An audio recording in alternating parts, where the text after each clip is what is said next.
Uh, Dr. Avinash, we have about 80 participants right now and they are still joining.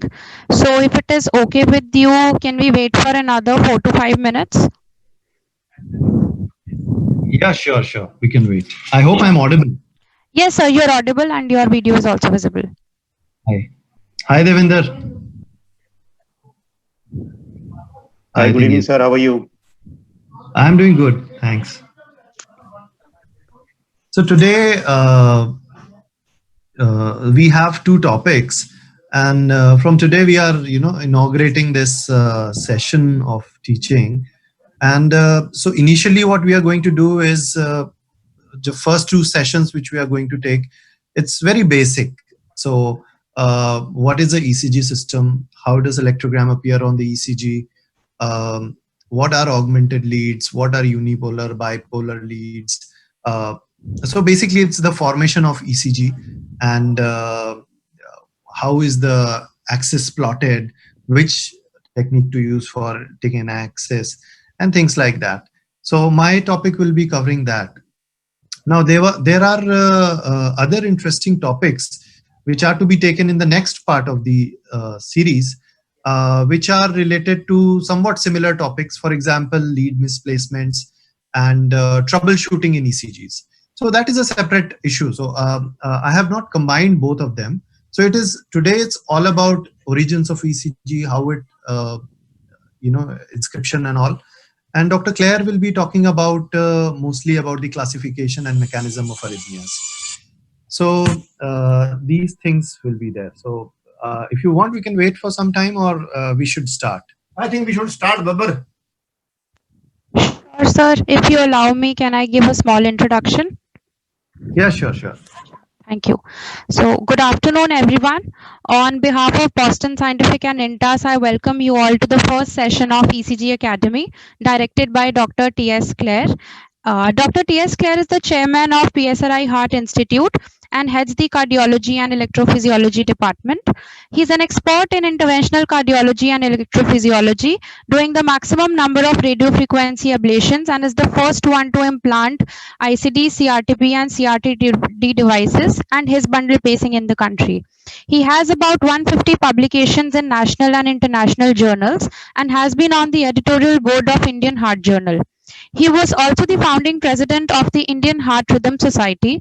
Dr. Clare has personally trained more than 200 cardiologists across India and abroad in the last 25 years to perform advanced techniques of angiography, angioplasty, and electrophysiology.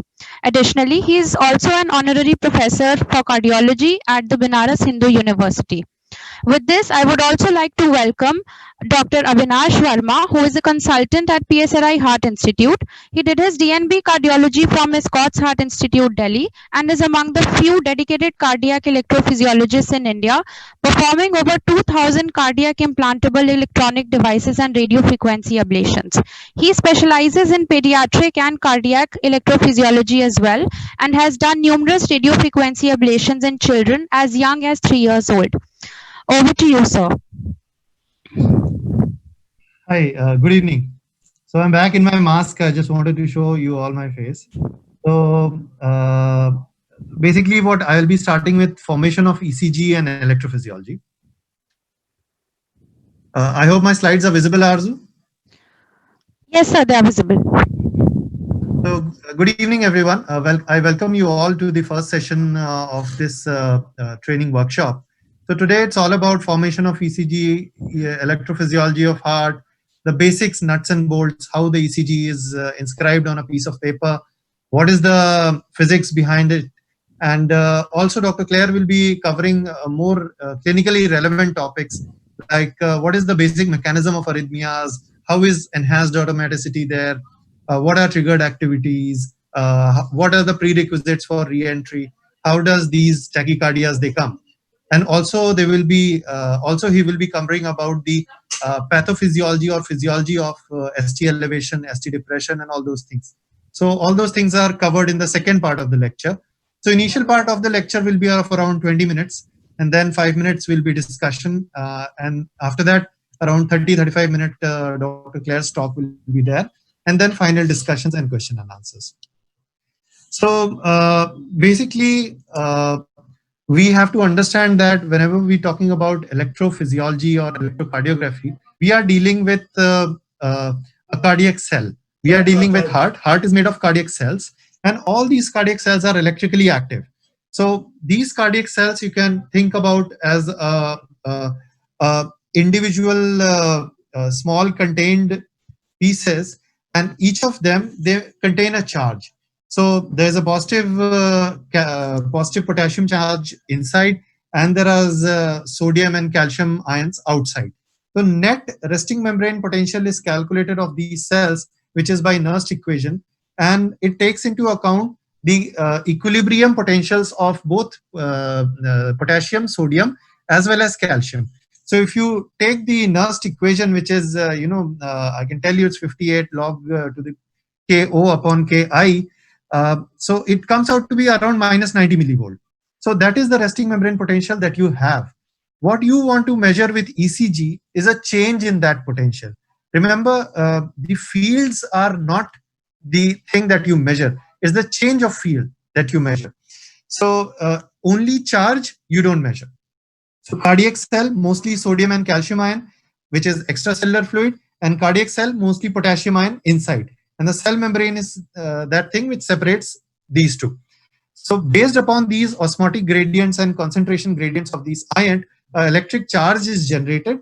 That charge we can measure if we have a very small galvanometer. We can measure what exactly is the charge on them, which is called resting membrane potential. Now, when this resting membrane potential is perturbed, action potential is generated. So what does action potential is?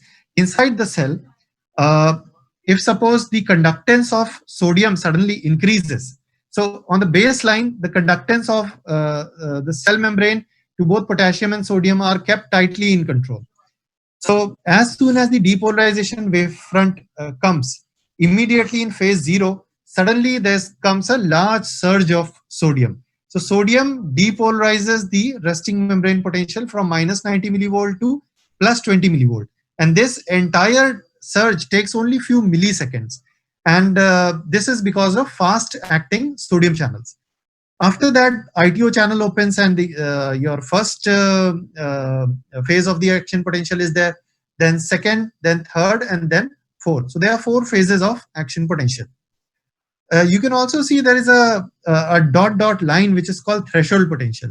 Whenever we are talking about depolarization, repolarization, everything has 2 potentials. One is a resting membrane potential or the baseline potential, and then another is a threshold potential. Threshold potential is important. This concept is important to remember because it tells you what is your threshold for depolarization. So for example, many arrhythmias like hypokalemia, hyperkalemia, what they do is they alter your resting membrane potential. So it becomes easier or difficult, depending upon what it is, to reach the resting membrane potential. So threshold potential. So for example, in case of hyperkalemia, whenever the so potassium is mainly an intracellular ion. There is a large concentration gradient of potassium inside to outside. So extracellular, very less potassium, intracellular, large amount of potassium. So if suppose a hyperkalemia happens, during hyperkalemia, this concentration gradient of potassium is lost, and suddenly the membrane partially depolarizes, and then it becomes easy to reach the threshold potential, and that's why in hyperkalemia you have so many arrhythmias. So this is again just to show that the sodium channel is responsible for phase 0. Calcium channel entry inside the cell during the phase 2 is the main thing that is responsible for contraction.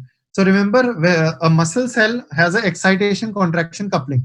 Excitation is provided by the sodium channel. However, the contraction is provided by the influx of calcium channel. So when the calcium channel influx is there, suddenly the calcium channel comes inside, the sarcolemmal calcium channels open, and suddenly the cell is filled with calcium and your muscles contract.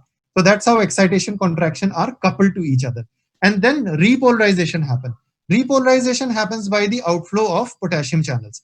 Now, why all these ions and channels, these are important is because that's how your depolarization and potential develops. And that's how your electricity is propagated. So electricity generation and electricity propagation. So automaticity and conduction. These two are the important uh, features which we see on ECG and which we measure by various intervals on the ECG. For example, automaticity. So SA node and AV node, as you know, have automaticity. So what does automaticity means? Automaticity means that during the phase 4, they don't have a isoelectric phase 4. They have a phase 4 which keeps on depolarizing because of spontaneous invert sodium channels. So because of this feature, it's also called IF current or a funny current. So because of this, the resting membrane potential continuously becomes depolarized, and as soon as it reaches the threshold, it gives a electric current. So this depolarization wave.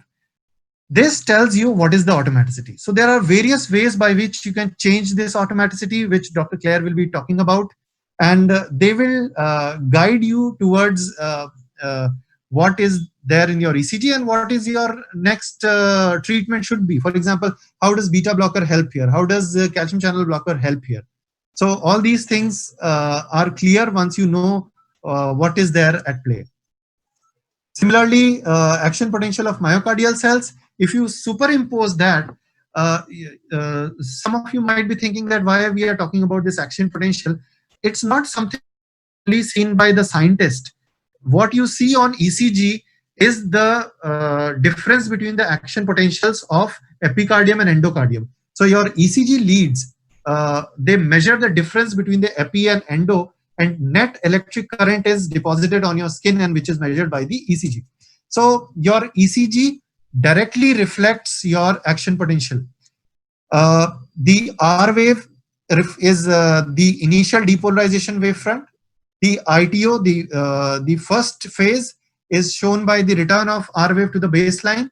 The plateau phase or the second phase is the ST segment, that is the contraction time. So entire time your systole is going on, and then the T wave is represented by the phase 3, which is the repolarization phase, which is the outflow of potassium channel. So whenever we are talking about action potentials and these ions channels, everything is represented on the ECG. So whenever we say that QT is prolonged, what do we mean by QT is prolonged? It means that something is happening which is prolonging the action potential duration. So for example, you are giving some drug which is blocking the potassium channel. For example, sotalol, Cordron, all these things, they block the potassium channel, IKR, IKS. So when they block it, what you find is that action potential gets prolonged, your QT gets prolonged. So all these things which we are talking is directly manifested on the ECG, and you can measure it. So whenever we are talking about APD, action potential duration, or ERP, both are measurable on ECG. So this is something to remember. Now, moving depolarization, polarization waves, they produce the electric fields. This is an important thing to remember. Whenever there is a constant charge, it's very difficult to measure. But whenever there is movement of charge, it's easy to measure because it generates an electric field, it generates a vector. Vector is something which is going to be a constant throughout all your ECG talks, because there are so many vectors: the depolarization vector, the repolarization vector, the injury current vector, the tachycardia vector. So all these vectors are there. What they basically tell you is where is your depolarization or repolarization happening. So if it is happening from top down, the vector will be down. If it is happening from base to apex, the vector will be like this. So the vector concept is important to remember. It just tells you what is the change of the charges or the movement of the depolarization and repolarization. That is defined by the vector. You can have a positive vector, you can also have a negative vector. You can have a depolarization vector, you can also have a repolarization vector. So these two things have to be remembered. Now, where did all this start? So, the history of ECG, it starts with Galvani. I mean, if he was not there, there will have been no galvanometer, and the Einthoven would not be able to enhance that galvanometer and make an ECG machine. So he is the Luigi Galvani is called the father of electrophysiology. So if Einthoven is called father of electrocardiography, then Galvani is called the father of electrophysiology because he was the first person who showed that how the excitation travels, and he called it animal electricity. That all the animals, they have this charge, and you can activate or inactivate an animal by just giving electrical charges. So he is the modern father of electrophysiology. As you remember, the ECG was first developed, a clinically usable ECG was first developed in 1906, and for which the Einthoven was given the Nobel Prize in 1924. Now, this is the Einthoven's machine. You might see it's such a big, huge machine, and one person has to keep his hands and legs inside tubs to actually take a ECG. But that was a breakthrough at that time. Nobody could do that. So Einthoven is credited with not just the understanding of cell biology. Understanding of cell biology was even before that. He stood upon those discoveries. He created the laws of electrocardiography. So when we talk about the waves, A, P, Q, R, S, T, this name was given by Einthoven. When we talk about the Einthoven's law, Einthoven's triangle, all these things, basically the basis of ECG is all has all been contributed by Einthoven, and that is why he was awarded the Nobel Prize. Now, there's a lot of question that why these waves were called PQRST. Why not ABCD? Actually, there is a corrected waveform and uncorrected or filtered waveform. So in the uncorrected waveform or unfiltered waveform, he initially labeled them as ABCD. But when he corrected them, he wanted to label it as something else. And based on the mathematical convention during that time of Desicrates, so the points on the coordinate, they started with P for point. So P, Q, R, S, T were the usual coordinates on a point plot. So similar coordinates he also took for his waves. So that's why he named the deflection after those point coordinate from the plots. So P, Q, R, S, T became the deflections. So that's how it started, and that's where it remains. So now coming to the concepts. There are two concepts to remember. Concept number one, that moving electrical field causes a deflection in the galvanometer or whatever pole you are measuring. And concept number two is that positive deflection if it is moving towards the recording pole, and negative deflection if it moves away from the recording pole. If you just remember these two things, all the problems will be solved, and you can basically interpret rest of the ECG from just these two things. Now coming to the electrical system of the heart. This anatomy is important to remember, because if you know that, then you can know that from where to where the heart is depolarizing. So the atria is at the top, the ventricle is below the atria. In the atria, the sinus node has the topmost position, the superior most position. The atria comes below that. So atrium is depolarized from above below. So once the atrium is depolarized from above below, the depolarization wave reaches the AV node. From the AV node, it goes down through the bundle of His and the left bundle and the right bundle. So from these bundles, this impulse is conducted below, and then it depolarizes entire myocardium. And as you can see, it starts with here, starts with the septum, and then whole of the LV is depolarized, and then the RV is depolarized. So again, the vector of depolarization is from base to apex, from here to here. So base to apex. This anatomy helps us to even predict where the vectors are going to be. Now coming to the ECG lead system. How are the leads connected? Basically, when the ECG was started by Einthoven, there were only 3 leads. So you can see during this, there are only 3 leads: right hand, left hand, and his left leg. There were no other leads. So that was what he was given Nobel Prize for. So if you connect right arm and left arm, it's lead 1. If you connect left arm to left leg, it becomes lead 3. If you connect right arm to left leg, it becomes lead 2. So these were the things, or these were the primary leads that Einthoven gave. Now, from these leads, so as you can see, these are just potentials. Measure each of the electrodes which you connect to your arms. They measure the potential of that arm. So difference between two potential is a voltage. So that's how you collect. So in the voltage of lead 1 is calculated by the difference of potential from left limb to right limb. So left minus right potential gives you the voltage of lead 1, and similarly lead 2 and lead 3 is calculated. So individual potentials minus gives you the voltage of that lead.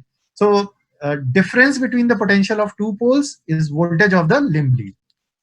Now Einthoven's law simply stated that if you know any two leads, you can extrapolate the third lead. So 1 plus 3 equals 2. This was the law of Einthoven. And it's quite easy to extrapolate. If you can see that what I told you was lead 1 is basically left minus right. So you know the potential of left, you know the potential of right. And lead 3 is foot minus the left arm. So EF minus EL. So if you want to know what is the lead 2, so you just add both of them. So if you add this and this, your R will be cancelled.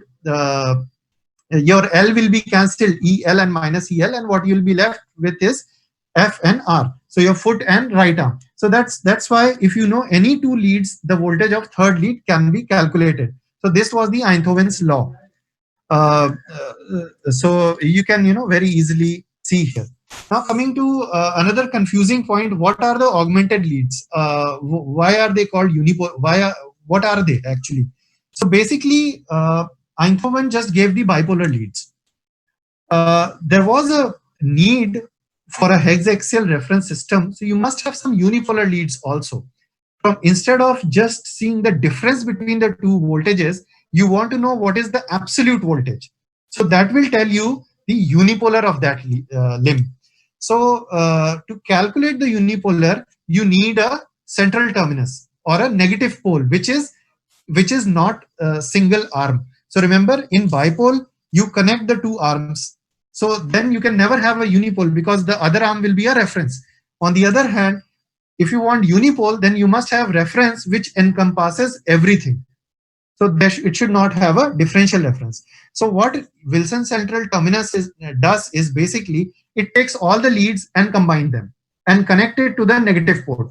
So what does Wilson central terminus do? It RA, LA and foot. It takes all of the leads, combines it and connects it to the negative. So that becomes your negative. So whatever, so for example, suppose if you connect this positive to the left arm, it becomes AVL. If it connects to the right arm, it becomes AVR. If you connect this unipolar to the left foot, it becomes AVF. So that's how unipolar limb leads were connected. So these are unipolar leads. What are augmented unipolar lead? Why do we label them A in front of it? So basically, Goldberger came later in, I think, 1930s. And then he said that whatever unipolar leads we are having, instead of measuring from Wilson central terminus, we should measure it from indifferent electrode. So in Wilson central terminus, what you're doing is you're combining all the three limb lead. And then again, you're measuring the same limb for unipolar limb. So there is duplication. So what he did was, he just took the remaining two leads and connected to the negative terminus.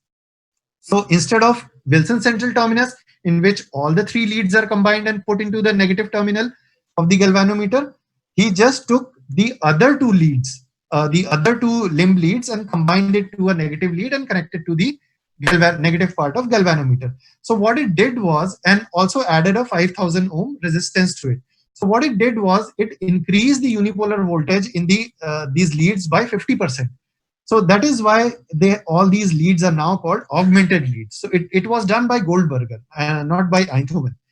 So AVL, AVR and AVF are the augmented leads, and they basically see the unipolar of left arm, right arm and the left foot.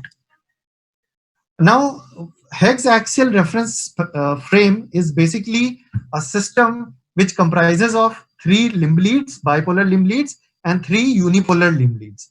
So if you combine all of them, what you get is a hexaxial reference frame.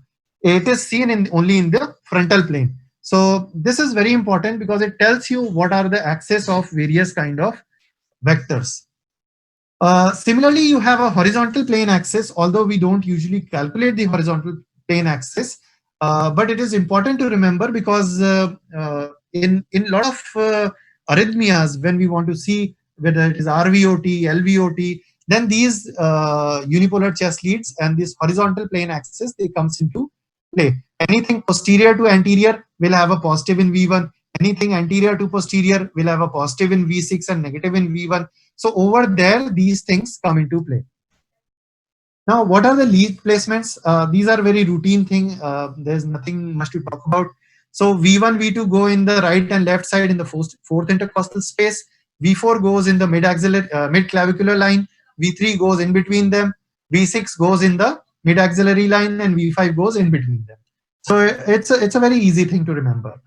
Similarly, on the right side, you can do the same things. V4R is a very interesting lead because it was told that, just not to miss the right ventricular infarction, this lead was developed. So V4R is in the fifth intercostal space on the right side. There's another thing called Lewis lead. It's a commonly asked question. So Lewis lead is basically the right atrial lead is put on the manubrium or the second intercostal space on the right, on the sternum. The right arm lead is placed on the fifth intercostal space on the right side, not on the left side. So left arm is placed on the right side, not on the left side. Right arm on the manubrium and left arm on the right side. Left leg you can put here, or you can also put somewhere here. And right leg is on the rightmost and lowermost.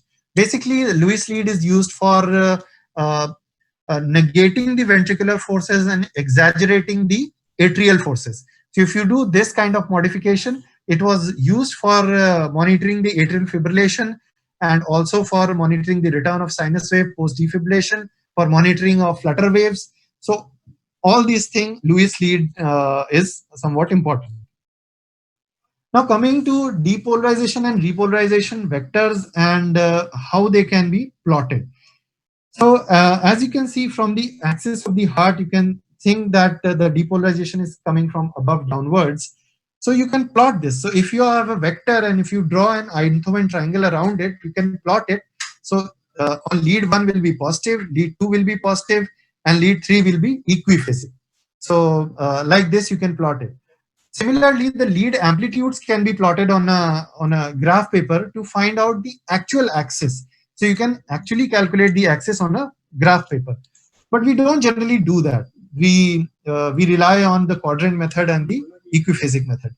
So we will discuss it subsequently. So how does the P wave and QRS waves forms? This is the formation of P wave.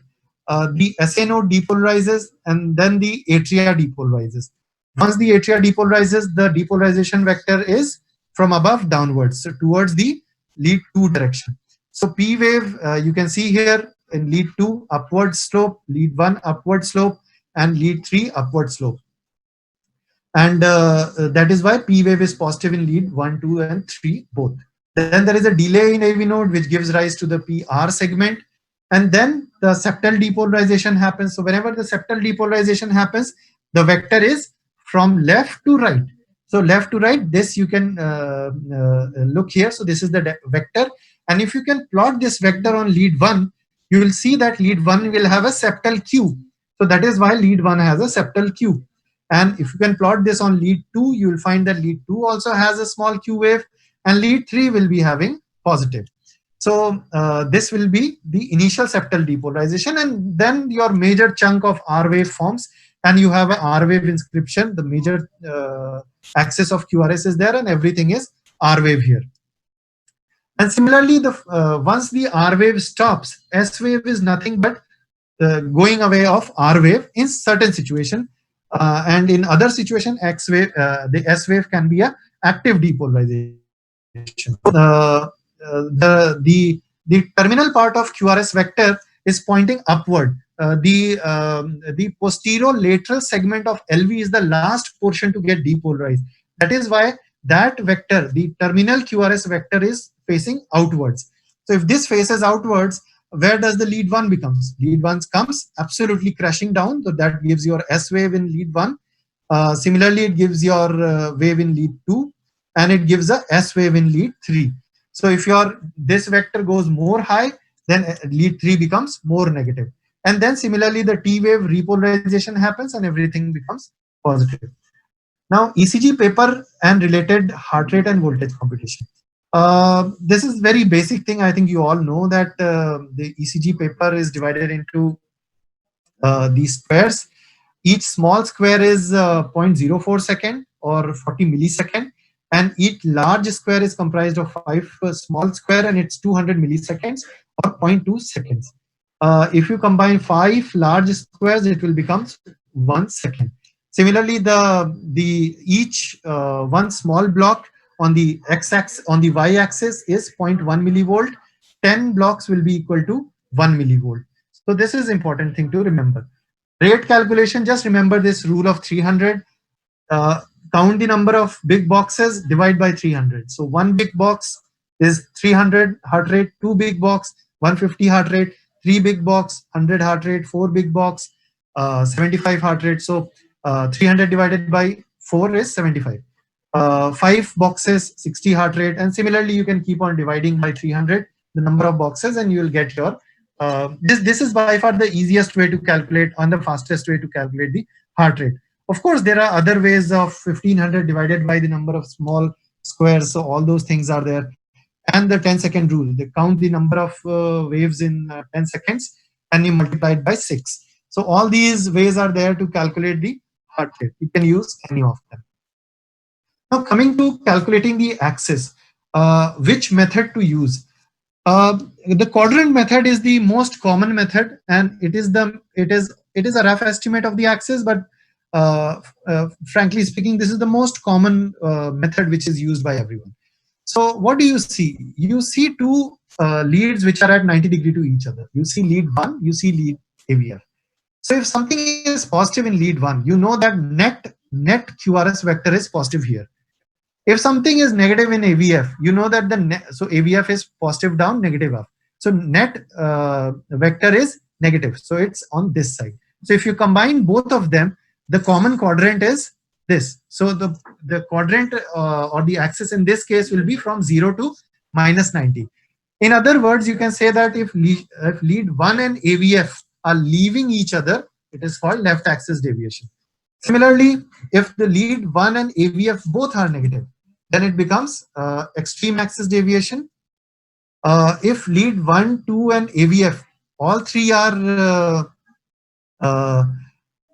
like this, so you can plot it in their respective quadrant, and if you combine them, the overlapping quadrant which you get is your actual axis. So in this case, this is a right axis deviation. So whenever you find lead 1 and AVF coming towards each other, so lead 1 and AVF approaching each other, right axis, lead 1 and AVF leaving each other is a left axis deviation. Easy way to remember. So these are the patterns. It only takes practice and it's very easy to remember. If everything positive, normal axis, lead 1 and lead 3 leaving each other, left axis. If lead 1 is positive and 2 and 3 both are negative, it's a pathological left axis.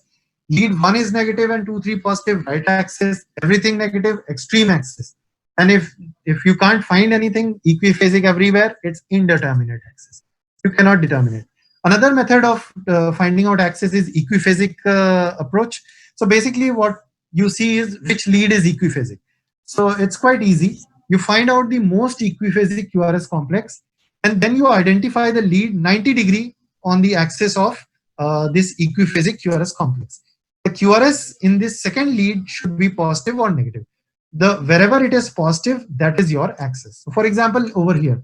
So AVL is equiphasic here. So what is 90 degree to AVL? Which leads are 90 degree to AVL? Lead 2 is there and lead AVR is there. So then we see where is the R wave positive.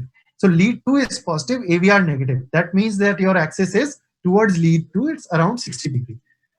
Similarly over here.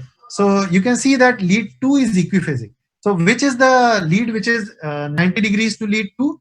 It's AVL. So AVL and which other lead is there? So you can even see the lead 3 is there, and AVR is yeah, lead 3 is there. So AVL is positive and lead 3 is negative. So then that means that it is more towards AVL. So the axis will be towards AVL.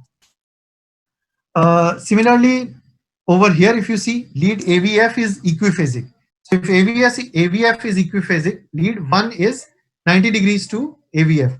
So let's see what happens. So lead 1 is completely positive, and lead AVR, which is on the opposite side, minus 150, it is again relatively 90 degree to the AVF, that is completely negative. So that means that lead 1 is the quadrant in which the axis is there, so it is towards the lead 1. So this is the equiphasic approach. You can use either of them, but most common and easiest to remember is the quadrant approach. This is how the normal ECG looks like. Now I will stop at here because we will be having a separate talk about the normal ECGs and the wave forms and the intervals and all those things. So that will be a separate talk. Thank you very much. If there are any questions based on this formation of ECG, or otherwise we can move ahead to Dr. Claire's talk, and then we can take all the questions together.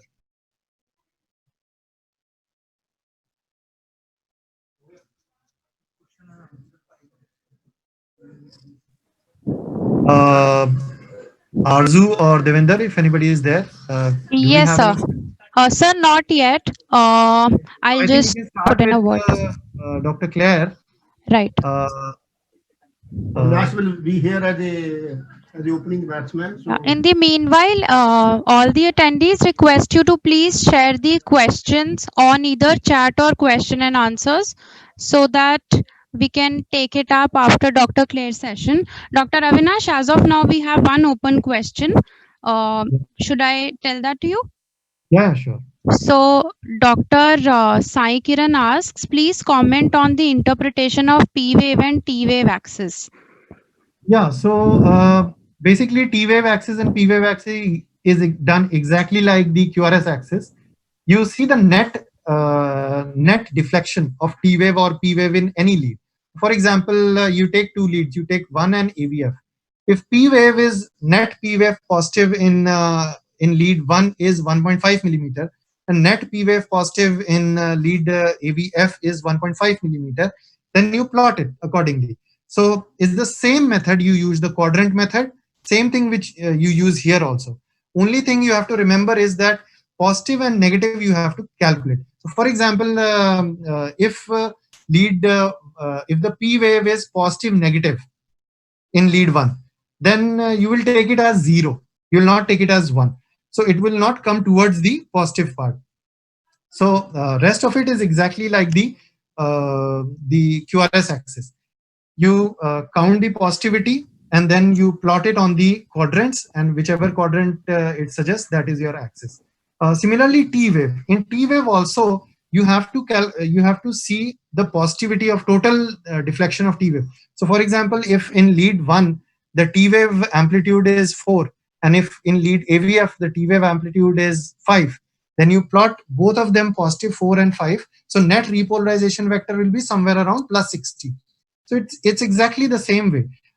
If suppose on the other hand, lead AVF is negative, so T wave is negative in AVF, so it is leaving, as compared to the lead 1, which is T wave is positive. So this suggests that the quadrant becomes negative in AVF. So negative in AVF, positive in AVL, positive in lead 1. So the quadrant became the left axis deviation quadrant. So that will be the quadrant of the T wave or the repolarization quadrant. The T wave axis is not so much important, but the P wave axis is very important, particularly when you are doing a focal atrial tachycardia and you have to find out where is the source of focal atrial tachycardia. So we'll be talking in detail about the P wave axis when we'll be talking about the focal atrial tachycardia localization.